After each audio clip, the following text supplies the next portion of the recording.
How long does it take for an NBA superstar to suddenly become a scrub? How long was the flight from Dallas to LA? How long does it take you to say LeBron James's latest scapegoat? Only days after the 2025 NBA Finals, Stephen A. Smith and the rest of the clown show at ESPN needlessly spit out this worthless top 5 list. One has to suspect that this is Clutch Sports getting to work, doing damage control after LeBron James was eliminated with a poor showing in the first round of the 2025 playoffs, followed by a series of ridiculous quotes on his Mind Game podcast. So what do? Hey, let's put out a list and put LeBron James in the top 5. Couple of questions come to mind. What exactly did LeBron James do to get into the number 4 spot? Let's remember that last season, before the season started, they had him ranked at number 7, which was already absurd. And this year he's moved up 3 spots.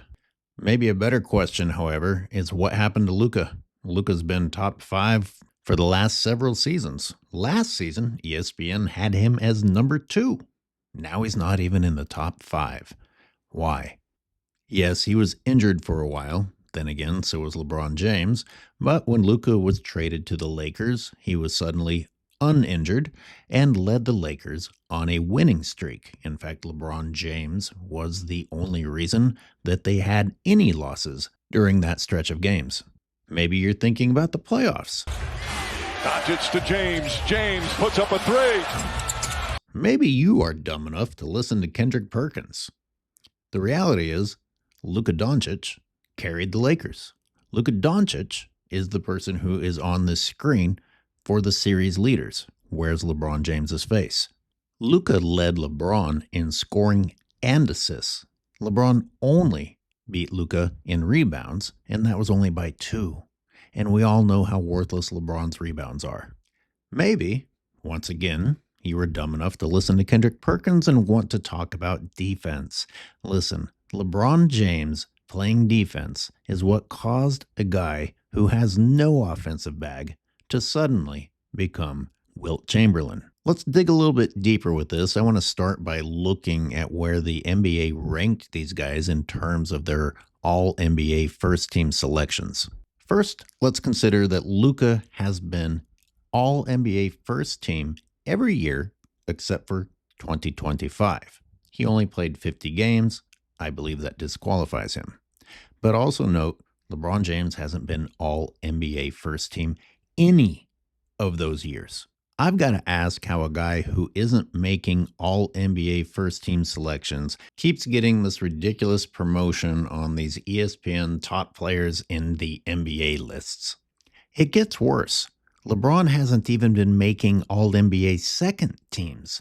Except for this year, which is a farce. That's a story in itself. We've already covered it. He's the first player in history to have a negative plus minus and be named to the All-NBA second team. It's just making a mockery out of all NBA selections. But even if we don't look at that, how did LeBron James get listed so high ahead of last year when he wasn't even making All-NBA second-team selections? Let's be honest, his All-NBA third-team selections were also gifted, undeserved gifts, and the second-team All-NBA selection is done so that people like this can say things like this. He just made second-team All-NBA in his 40s. Yeah, problem is, he didn't earn it. It was just given to him.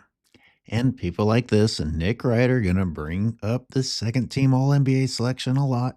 And you know what? They're probably going to bring up this ridiculous ESPN top 5 ranking a lot.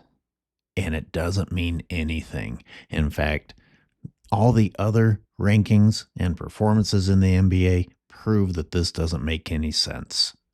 All I know is that for the first time in recent history, Luka Doncic is not a top 5 player coming into the next season, and the difference is that he is LeBron James's teammate. Luka Doncic outplayed LeBron James in the winning stretch that got the Lakers their high seed in the playoffs. Luka Doncic outplayed LeBron James in the playoffs. And yet Luka Doncic is the one who fell, and LeBron James rose.